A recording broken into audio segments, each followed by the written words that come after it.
But a lot of the revelation of this political bias began with the Mueller report, which was tied to trying to figure out how much the Trump campaign conspired with Russia to influence the 2016 election. So Bob Mueller was brought in as special counsel to look into it and determine it. And ultimately in 2019, you remember that moment. He was going to go testify. The report came out. It was going to be the big gotcha moment. It was something else. That's right. The investigation lasted, as Pete said, almost 2 years. It included witnesses over 500 that were interviewed, requests to 13 foreign governments, and orders for communications and records obtained, well over 230 records. It had that moment of anticipation. It came back. No evidence to support there was collusion between Russia and Trump. And yet there were still those that held on, Pete, saying, yeah, but it didn't exonerate Trump.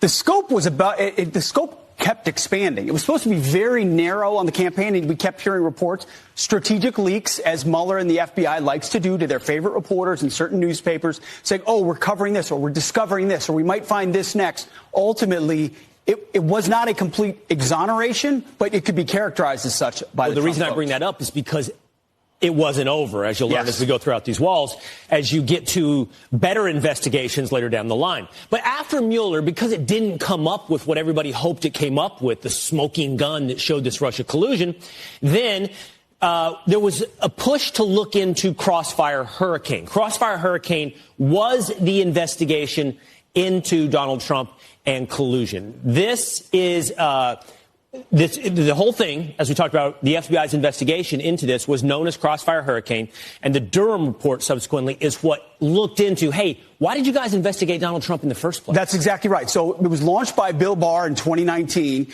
the Mueller report, to look at Crossfire Hurricane to determine if there was any merit into the opening of the investigation to begin with. So it was an investigation of the investigators. That's right. And ultimately they determined the DOJ and FBI failed to uphold their mission of strict fidelity to the law. On Monday, that was released, Will. That's what the Durham-Report found. So, okay, you've got the Mueller investigation. It was predicated by Crossfire Hurricane. It comes up with nothing. So the Durham-Report looks into it and goes, well, if it's so empty, why'd you do it in the first place? And what we found out is it's because the FBI broke all procedure, had politicized hacks all throughout the FBI whose stated goal was to take down Donald Trump, and they were essentially in cahoots with Hillary Clinton's campaign to do so. That's right. The report said specifically, in particular, there was significant reliance on investigative leads provided or funded directly or indirectly by Trump's political opponents. It confirmed what everyone else was unwilling to report.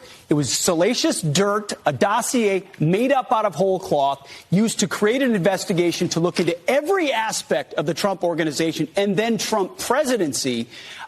Durham reports it. We report on it. Most of the other media is still trying to say, in fact, Hakeem Jeffries said, making a mountain out of a molehill. They're all nothing burgers. Mountain out of a molehill. Okay, so no one's held accountable. No one ever pays the price for Crossfire Hurricane. In fact, you could argue they were emboldened because they ran it again in 2022, this time running cover for Hunter Biden. Of course, you know that story. Hunter Biden's laptop was suppressed. Yeah, the New York Post story that came out. Social media begins to cover the New York Post story, and you have all of this now suppression based upon the government saying, with the backing of intel agencies, it's Russian disinformation. That was the big thing we learned from it, right? So they suppressed the story before the election to benefit Joe Biden. No doubt about it. Said it's not legitimate, 51 intelligence agencies, all of that. Then Elon Musk takes control of Twitter and releases the Twitter files. And we learned a lot about the bias at the top of Twitter. But more importantly, we learned about the influence of the FBI on Twitter and social media outlets.